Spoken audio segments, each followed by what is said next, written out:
2-3 சத்தியங்களை மட்டும் சொல்றேன், ஆழமா கேட்டுக்கோங்க. தயவு செய்து சம்ஸ்கிருதமும் தமிழும் எது மூத்தது எது உயர்ந்ததுங்கிற லூசுத்தனமான நம்மை அழிக்க நினைக்கின்றவர்கள் ஏற்படுத்துகின்ற போட்டிகளில் தலையிடாதீர்கள்.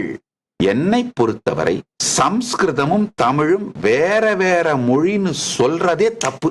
இரண்டுமே ஒரே மொழிதான், வேற வேற காரணங்களுக்காக யூஸ் பண்ணப்பட்ட டயலக்ட்ஸ், அவ்வளவுதாங்கய்யா.